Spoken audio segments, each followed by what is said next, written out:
Hello, I'm Kimberly Powell, and this is Showbiz Mums, a podcast about mums working in theatre and how they juggle the chaos of parenting plus an 8-show week.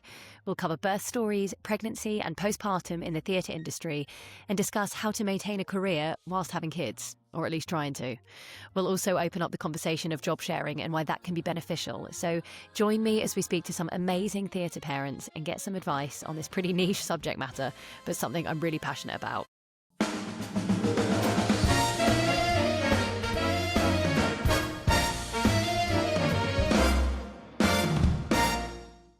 Today, I'm speaking to Zoe Birkett. Zoe first came onto our screens aged 16 in Pop Idol, to those of us who remember it well. She has since carved out an incredible career in musical theatre in many original casts, including Priscilla, Queen of the Desert, Thriller Live, Hair, The Great British Bake Off, and Moulin Rouge. She's appeared in Rent, Rock of Ages, and the Nationals production of The Witches. She's also known for her portrayal of Rachel Marin in The Bodyguard, and most recently as Tina in the Tina Turner musical, for which she was nominated for Best Takeover Performance. I wanted to chat to her today as she's done it alongside raising her daughter, and I wanted to ask her about the job share at Tina, because that role is a job share whether you're a mum or not, I believe, for good reason. And I'd just love to know how she found it. So hiya, Zoe. How are you doing today? Hello! Can I just say, not many people get a lot of my credits in, so thank you for that. Oh, you're welcome. People are like, it's just from Tina. I'm like, I've definitely got a back catalogue of about 17 of the shows, but it's all right. We'll stick with Tina, so thank you. Yeah, well, that's all right. But also, I still missed out about 10 because you've got so many. Do you know what I mean? No, good, quite right. But no, so how did you know you were doing a job share when they offered you the role of Tina? Yes, I did. So, and I'll be honest with you, I wasn't very happy with it at the beginning. Before rehearsal started, because I've never done one before, so I didn't kind of know what to expect. And I praised myself on, fitness, making sure I'm healthy, and so I know that I can solidly do 8 shows a week in any show. I'm very rarely off unless it's like I'm dragged off with a drip or something. So for me, when this contract came through initially, I was like, hang on a second, 4 shows a week. I was like, no, surely. They were like, yeah, it's always been that way since the very beginning. It's split 4 shows each. I was like, okay, fine. So I'm going to my agent, surely I can push for an extra one. I know that I could maybe do 8. And the producers are still coming back going, honestly, you haven't started rehearsals yet. I know you've seen the show, but there's a reason why we only do maximum 4 and 4. So I was like, okay, fine. However, I was able to wangle an extra 1. So it was the first time ever that they'd done 5 and 3. Or it was a whole new thing for them. They were like, we can try you doing 5 a week, but normally the maximum is 4. Then your body kind of gets fatigued and stuff. And I was like, I want to give it a go. So I think I'm one of the only people. I think maybe in the early days, the very first team that we had, she did 6 and then was like, no, it's got to be 4 and 4. So it immediately got changed once it was open. So I still think I'm one of the people who's only done, 5 shows a week of this. But the role share itself was incredible. And I'm so pleased that I said yes. I'm so pleased that I did it. And I'm more thankful for the person that I shared the role with, because Karis was already existing within the cast. So she'd been there for a while. And she had really worked her butt off from going from ensemble member to covering Tina to then playing Tina the year before I joined, along with somebody else. And I didn't know how the dynamic was going to be. I love women, and I'm a huge, if anyone who follows me on my page, I'm sharing strangers all the time. I'm sharing all of my friends, I share my family. I'm pro women all the time, but not a lot of women are like that within our industry. I thought, if this goes wrong, this could be, terrible. But as soon as we met in rehearsals, it was incredible. We hit it off straight away. And one of the most sad things that I actually found about the role share is that me and her never really hung out, because we only came in for our shows. So I was at home when she was on. I wasn't on standby. We had a standby Tina. There was maybe a handful of times within that year where the standby was off, and so I would have to come in just in case, and I would just sit and hang out or watch the show, which was lovely. But I'm talking a handful of occasions, maybe 5 times in the whole 12 months. So the majority of the time, I was never there apart from my shows, and it was the same. So when we did see each other, we'd natter, and then it was like, bye. And we kind of never hung out. We kind of never really got to know each other deeper, really, which I thought was quite sad because, we both got on. But the dynamic, I would say, And balance, the word balance that I was able to get being a working parent was like next level.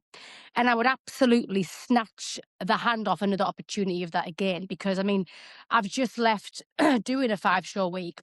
And I'm back auditioning. I've been filming, doing some TV bits, but I'm of course back in the grind again. We go back to Yeah, yeah. auditions. And I'm very aware that no other show does that. So I'm also having to prepare myself for how I was in Moulin Rouge, how I was in The Witches, being a mum, which was exhausting. Those 8 shows, although we can do it, it is exhausting. And just getting that one Sunday off, it's never off. Like, it's the only way I can describe it to people. You're never ever off, because even on a Sunday, you think I'm laid in bed having a lovely relaxing time, but I've just done 8 shows a week. Like, I get in at midnight, and I've done this since Ari was a baby. Whenever I get in at midnight, I actually wake her up. I need her to. I need her to see me. I want her to know Mummy's home. It is late. It's purely selfish. No, I get it. I totally get it. I wake her up and I give her a kiss. I think because she's always been good at going back to sleep, I've been lucky in that sense. She hasn't been like, oh, well, I'm awake now until 2. So I give her a midnight kiss. We go to bed, and then bang, she's up at 7:30 in the morning. But I've got a really great support system, and my mum is a nanny of ours. My husband is so hands on. So, like an example, on a Sunday, he would wake up early with Aria, so I could at least lay in till 8:30. But there's something strange that happens to me. Whenever I get in, I can't sleep anyway, straight away, because of adrenaline. So I'm like, 2:00, I'm still like wired.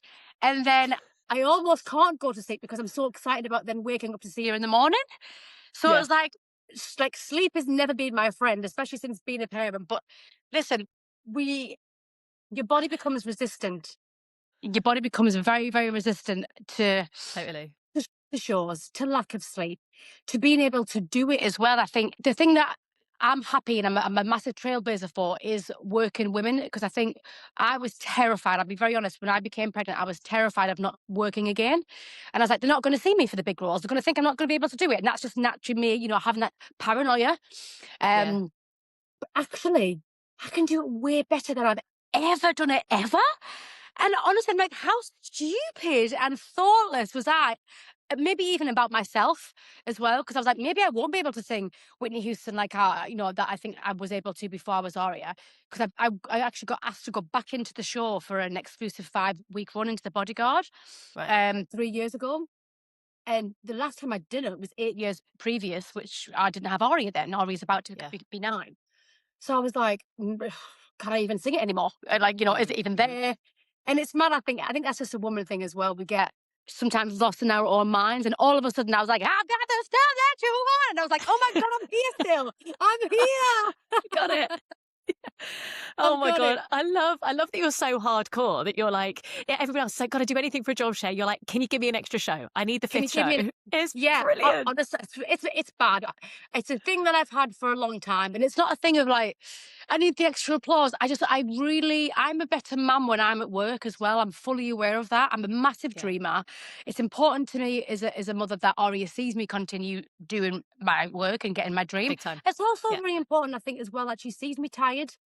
Because I think we have a Sure. thing as mums where we kind of go, I don't want a bit of guilt. I'm exhausted and I could be feeling a bit snappy today. And I'm like, oh yeah, Mummy's like, I've just had 5 shows this week, and I'm also doing press for the show. And now on Sunday, on our day off, I've got to sing at the Palladium for Magic FM. So Mummy's got a really big week this week, and I'm really tired. And so can we have, if Mummy can't have a sleepover with you this week, it's only because I'm really tired. Like, can we save our sleepover for next week? But I think it's important for her to visually see it as well, because I want her to understand hard work. We've come from nothing. I'm from council estate. I'm born and bred council estate in the northeast, and I've had to literally kick and knock down doors to be seen, to be heard, to be taken seriously, especially coming off the back of a reality TV show in my early days.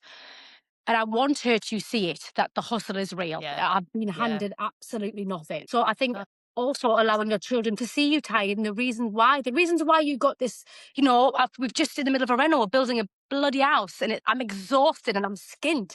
And I'm like, but Aria, you've got a double bedroom and you didn't have a double bed in the last house. Little things like that. It's worth it. Yeah. It's worth it. Totally. Oh my God. Okay. So can you take us back to when you were first pregnant, like with Aria? Were you in a job at the time? So I had just literally finished The Bodyguard. Okay. And I was 31. Yeah, I had Ari when I was 32. So I was 31. I'm 40 now. And just felt the right time. The timing was right. I knew that I Yeah. didn't really want to hop back in. I'd just done an 18-month contract with The Bodyguard. So I knew I didn't want to hop back straight into a contract. I think that's another thing with me that's maybe different to maybe the performers. When I've done a 12-month contract, I've never done longer than 12 months. I'm out. 12 months, I'm done. They could offer me Yeah. whatever you want to stay, and I'm like, mate, I got to rest, and I got to be at home. I need to check in with my family. I'm really close to my family. I want to check in and being a parent, check in with my husband. So I Amazing. normally have about 6 or 7 months off before I even think about committing to another 12 months again. Sure. So I just finished The Bodyguard. So the time was right. I knew I wasn't looking to kind of work for a little while as far as theatre contract. The odds and sods were coming in, get some concerts in, lovely. And I was like, just the time was right for me. My husband, I was like, brilliant. Had a lovely pregnancy. And then throughout my pregnancy, I did so many gigs and I worked right the way up until I was 8 months pregnant. And then I got offered a panto halfway through my pregnancy. So when I was around 7, 8 months, I was playing a Wicked Queen in panto. I know, and I was like, do you know what I was thinking? Is this a bad idea? Is this, is this a good? But it was great because the body's just magnificent. It's if you look after yourself and take care of yourself, it's the only body that you're in. You can really push yourself to places you want to go if you're careful. Um, and so I had a lovely, healthy, again, I think because I had a good pregnancy, I was lucky that I was able to work.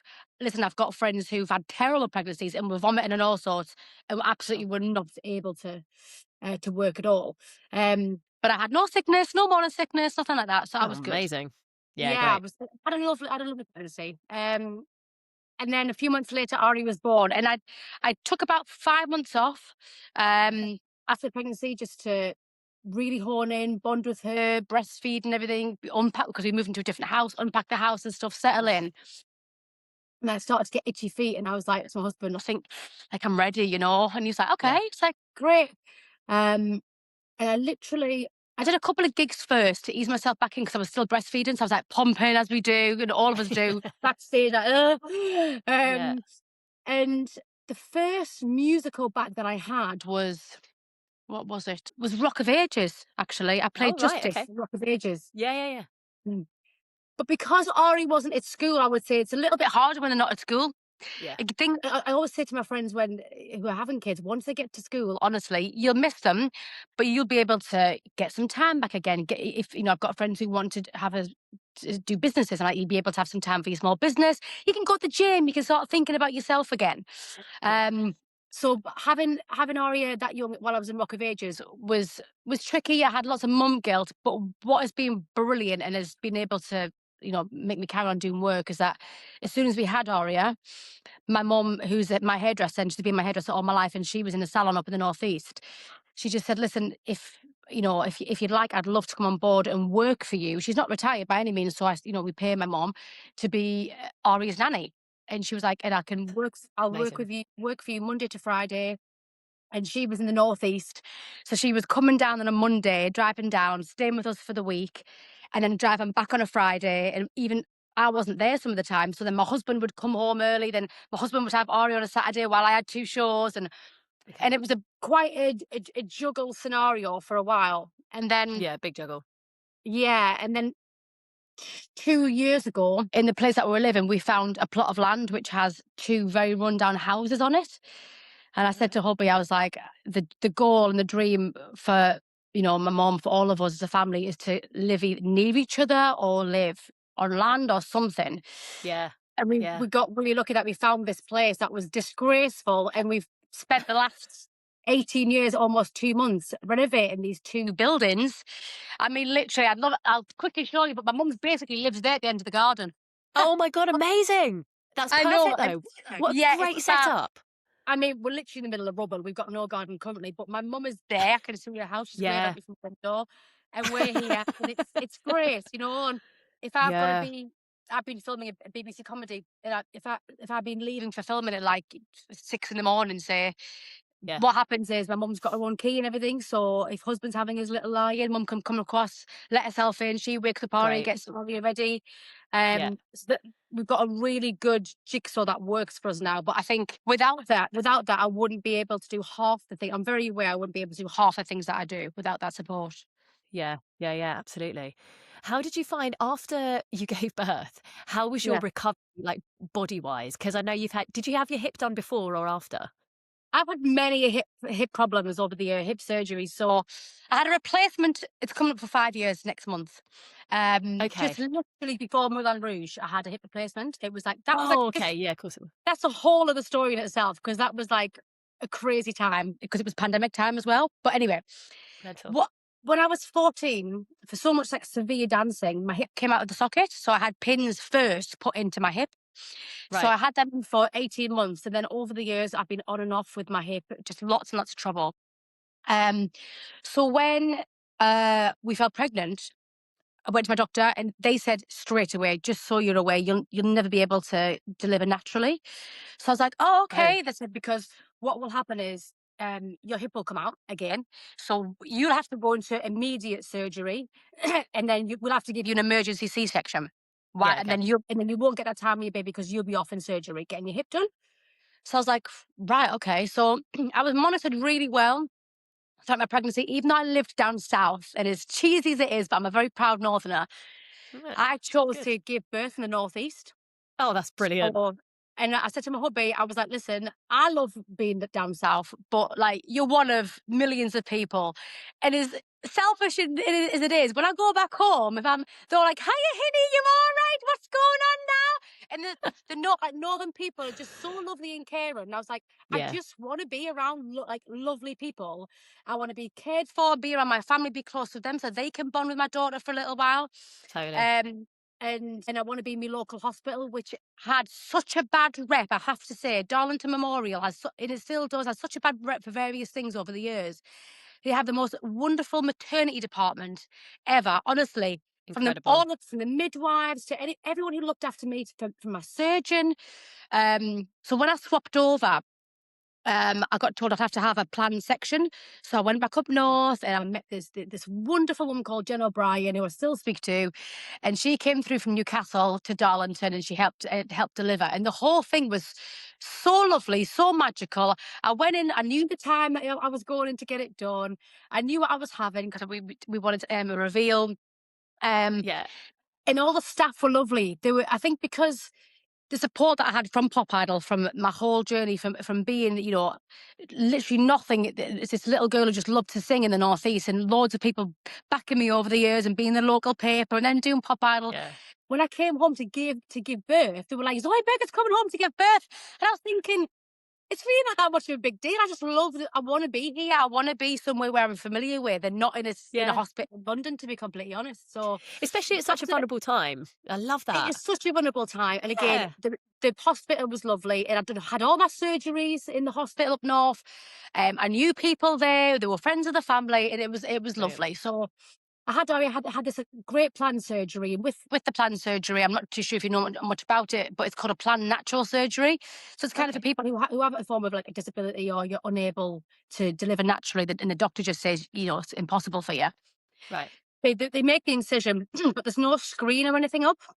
And Okay. so what happens is the surgeon basically releases Aria's head and then the top of her shoulders, and then you're able to deliver your own baby. So me and my husband actually pulled her out, which was just so amazing. It was That's honestly, it was wonderful. amazing. It was the most incredible thing. And then she came straight to me, obviously for skin on skin, Yeah. and then they put a little skin up while they did whatever they did. But the Yeah. Yeah. Yeah. whole thing, I was able to see everything, and it was Great. just honestly, it was incredible. But then That's I had a lot amazing. of obviously recovery after having the section. Husband was great; he was just brilliant, just getting up, helped me do all the feeds and stuff in the middle of the night and checking.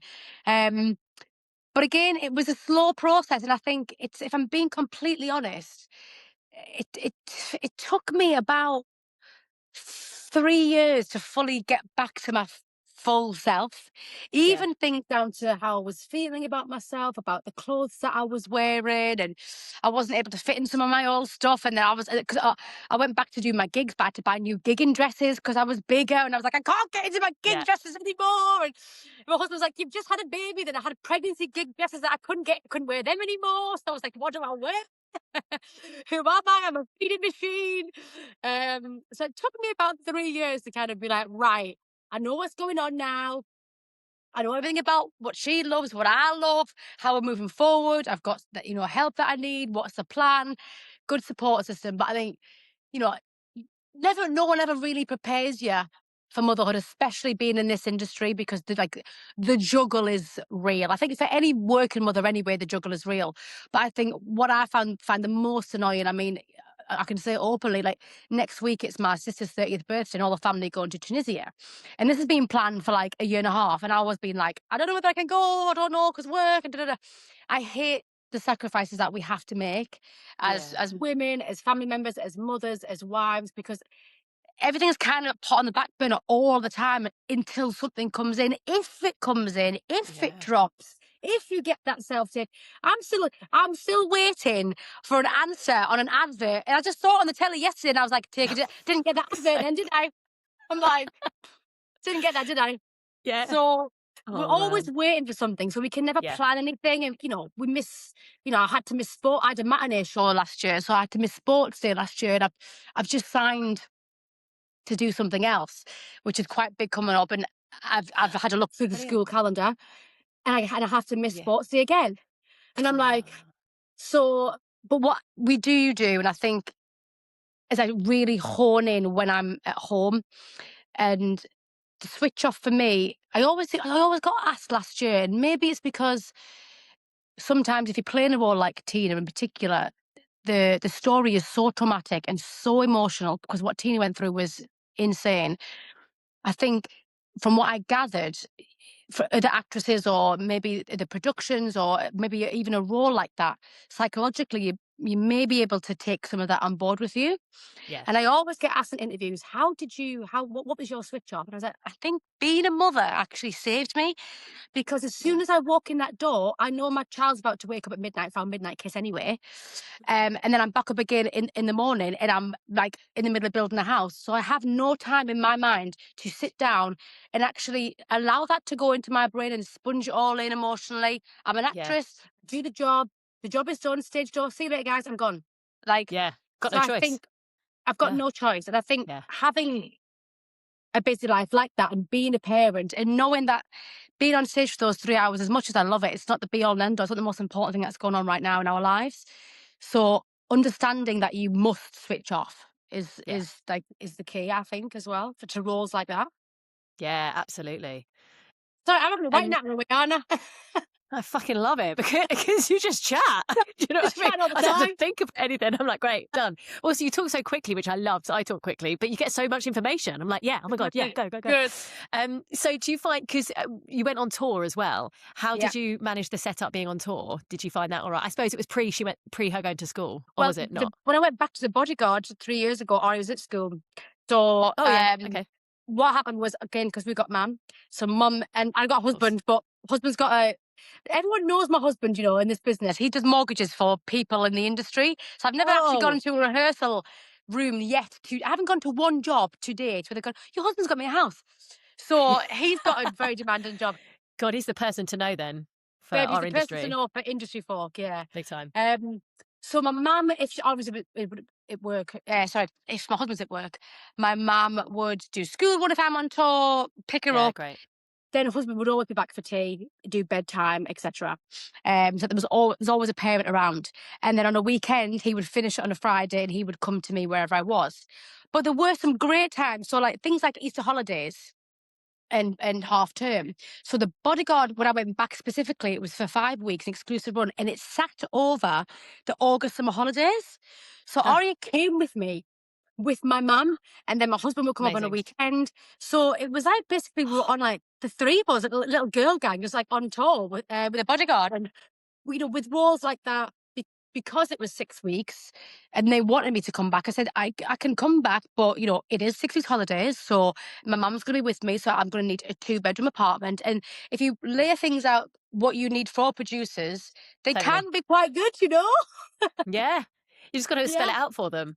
But what an experience for her. What an amazing thing for her and your whole family. But, for her to be going through as a kid, being like, I'm just on tour with my mum and the Bodyguard. Yeah, it's brilliant. It's one of those things where it is great, but I also, because my husband and I have come from like literally nothing but love. I also, I mean, this afternoon we're heading. She's there, but we're heading to somewhere tonight, which is like a big thing for us tonight for kids, right? Like brilliant. And this is quite often thing that happens. And what I don't want it to, I'm like, she cannot be spoiled. Like I'm not having this kid who is spoiled. That's Sure. why it's important that she knows where it's come from, how it's happening, what it takes to get this. It's just so, although it is great, and I love that she's able to see Mummy at work, but also there's an element of you need to understand how you've got this, how we've got this. This is not normal, you know. Yeah. So you may go and see, you may go and see Wicked before anybody else, which was what happened last year. We got invited to the premiere. Great, because I was invited. I obviously took Aria. I said, but Aria, you cannot be going into school the next day because it was on a Sunday. You cannot go in tomorrow and say you've seen the Wicked film. Like there are rules to this. Like there are rules to this. You can't be giving any spoilers away. Yeah. So like, do you know what I mean? It's like, yeah, totally. That's great. That's good parenting. That's amazing. yeah, try. We have to try. Yeah, cool. Yeah, I mean, we do what we can. Yeah, do you find it affects what you will accept next, having a daughter? Does it affect your decision for what you're going to take? Or I suppose, is it just whatever shows up and you just kind of work it out once it's come through the door? No, I think 1,000,000%. Once I'd had Aria, I made it like a pact to myself. I was like, I'm not going to tour again. Like it needs to be town, needs to be TV, it needs to be, the concerts and stuff. And I've kept that. That's been, for the last, we had obviously the pandemic as well, but since the pandemic, Moulin Rouge, the last 5 years, I've non-stop worked. I went from Moulin Rouge, I went straight into the Great British Bake Off. Then I went back to Bodyguard. Then I did the Witches, and I literally had 2 months off, and I went straight into Tina. And so I've always said, I want to do town. If it's theatre, it's got to be town. Or it's got to be something really, really special for me to go on the road again. It's got to have a town segment. I need to be like, I live down south, so I want to be a resident somewhere in West End. But if it's like the back end of West End, we're then going to be doing a month in wherever, then I don't mind things like that. So I never say never with touring, but I'm definitely more, what's going to keep me down south? What's going to keep me one place? What's going to make sure that I get my midnight kisses in at night? Do you know what I mean? Yeah. It's That's gorgeous. Love the midnight kiss. Midnight kisses forever. Love it. But never say never, because listen, touring is very different as well now. It's a lot better than what it was. Like years ago, it was like, I'll be honest, like years ago, it was like it was naffish paid. The whole thing was to be in the West End, and but actually, I've been offered a couple of tours recently, but the pay's been better than town. And I'm like, sorry, they pay what for on tour now? Yeah, so I never say never, but I like to be able to come home, Yeah. Especially at 40. I don't want to be in Sharon's house in Wigan. Do you know what I mean? Like, I want to be mine. Totally. Yeah, of course you do. You put all your hard work into the renovation, for God's sake. Thank you. Might as well live need there. to enjoy it. You know what I mean? Yeah, exactly. Yeah. Oh, great. Amazing. Thank you so much. I really appreciate the chat. I know you've got to head off. I did just want to say as well, I'm not going to ask you about it, but I just want to say thank you so much for talking about your miscarriage and sharing your story there. I'm so sorry it's something that you went through, but I know a few people that have lost between shows and things like that. So, appreciate. Thank you. No, I appreciate that. It was, something I wasn't going to mention. Then I just thought, actually, as soon as I opened up about it, because there was a period of Tina, and I don't mind talking about it at all, but there was a period of Tina for a week where I was off. And again, everyone was like, I literally had 3 weeks to go till I was leaving the contract. So many people had booked in, and everyone was like, where is she? What's going on? Everyone thought it was my hip. They were like, maybe something's happening in the fight scenes. I was like, if I don't say something and actually say the reasons why, then, people are going to wonder what's happened. So, yeah. So thank you. God, what a thing to go through. But no, thank you for talking about it. No worries. But no, thanks for meeting me today. Cheers for the chat. Just great to get your side of things. I'll see you soon. See you soon. Take care, darling. And there we have it, the lovely Zoe Birkett. Bish, bash, bosh. I mean, I can't lie, it did really make me laugh when she said about getting the job share and wanting more shows. But it just shows you every parent is looking for different things, and what works for one might not work for another. And actually, it sounds like the 5-3 split, like the divide of that for shows, has worked for a few people. In the Jackie Hughes episode, she kind of mentioned that too. Seems to really work, and I totally get that. So, yeah, fantastic. Really great chat. And thank you for having a listen, and I'll see you next week.